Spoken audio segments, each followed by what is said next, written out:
Hi hello everyone, ಎಲ್ರಿಗೂ ನಮಸ್ಕಾರ. ಕಿನ್ನರಿಯ ಲೋಕಕ್ಕೆ ನಿಮ್ಮೆಲ್ಲರಿಗೂ ಸ್ವಾಗತ. ನಾನು ನಿಮ್ಮ ಸಖಿ. ಸ್ನೇಹಿತರೆ, ಈ ಶಕ್ತಿಶಾಲಿಯಾದಂತಹ ಬೇರು ಮನೆ ಬಿದ್ದರೆ ಮಾಟ ವಾಮಾಚಾರದಂತಹ ದೋಷ ತಟ್ಟೋದಿಲ್ಲ. ಇದು ತೀವ್ರ ಅಪರೂಪದ ಬೇರು, ತುಂಬಾನೇ ವಿರಳ, ಸುಲಭವಾಗಿ ದೊರೆಯುವಂಥದ್ದಲ್ಲ. ಹೌದು, ಬಲಮುರಿ ಬೇರಿನ ಶಕ್ತಿ ಎತ್ತರೆ ಇದು ಯಾರ ಮನೆಯಲ್ಲಿರುತ್ತೋ ಅಲ್ಲಿ ದುಷ್ಟ ಶಕ್ತಿಗಳು ಅವರ ಮನೆಯ ಹೊಸ್ತಿಲನ್ನು ಕೂಡ ದಾಟುಕಾಗಲ್ಲ. ದುಷ್ಟ ಶಕ್ತಿಗಳಿಗೆ ಇದು ಸ್ವಪ್ನ. ಅಮಾವಾಸ್ಯೆಯ ದಿನ ವಿಧಿ ವಿಧಾನಗಳ ಮೂಲಕ ಪೂಜೆ ಮಾಡಿ ಮುಖ್ಯ ದ್ವಾರದ ಮೇಲ್ಗಡೆ ಯಾರು ಇದನ್ನ ಕಟ್ಟುತ್ತಾರೋ ಅವರ ಮನೆಗೆ ಯಾವುದೇ ರೀತಿಯಾದಂತಹ ಕೆಟ್ಟ ಕಣ್ಣು ಅಥವಾ ದೃಷ್ಟಿ ಆಗುವುದಿಲ್ಲ. ನಿಮ್ಮ ಏಳಿಗೆಯನ್ನ ಯಾರಿಂದಲೂ ತಡೆಯೋಕ್ಕಾಗಲ್ಲ.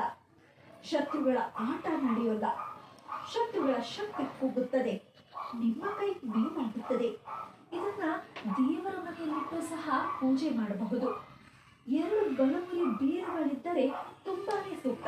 ಯಾಕಂದ್ರೆ ಒಂದು ಬೇರನ್ನ ಬಾಗಿಲ ಮೇಲೆ ಅಮಾವಾಸ್ಯೆಯ ದಿನ ಕಟ್ಟಬೇಕು, ಇನ್ನೊಂದು ಬೇರನ್ನ ದೇವರ ಮನೆಯಲ್ಲಿಟ್ಟು ನೀರಿನಲ್ಲಿ ಅದ್ದಿ ಅಂದ್ರೆ ಮುಳುಗಿಸಿ ತದನಂತರ ಒಣಗಿಸಿಡಿ.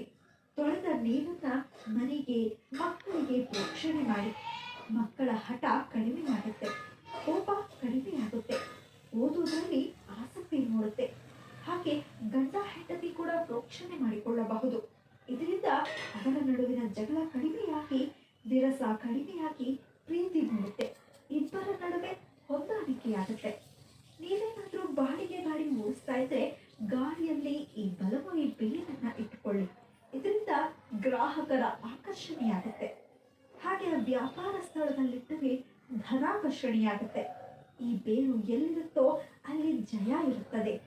ಇನ್ನು ಮದುವೆ ಸೆಟ್ ಆಗ್ತಿಲ್ಲ ಅನ್ನೋರು ಈ ಬೇರನ್ನ 10 ನಿಮಿಷ ನೀರಿನಲ್ಲಿ ಮುಳುಗಿಸಿಟ್ಟು ಪ್ರತಿದಿನ ಅಂದ್ರೆ 41 ದಿನಗಳ ಕಾಲ ಪ್ರೋಕ್ಷಣೆ ಮಾಡಿಕೊಂಡು ಬಂದರೆ ದುಷ್ಟ ಗ್ರಹಗತಿಗಳು ನಿಗ್ರಹವಾಗಿ ಮದುವೆ ಸೆಟ್ ಆಗುತ್ತೆ. ಹಾಗಾದ್ರೆ ತಡ ಯಾಕೆ?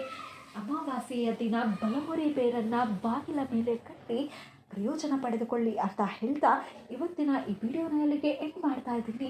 ಮತ್ತಷ್ಟು ಇಂಟ್ರೆಸ್ಟಿಂಗ್ ವಿಡಿಯೋಸ್ಗಳಿಗಾಗಿ ಕಿನ್ನರಿಯ ಲೋಕಕ್ಕೆ ಸಬ್ಸ್ಕ್ರೈಬ್ ಆಗಿ.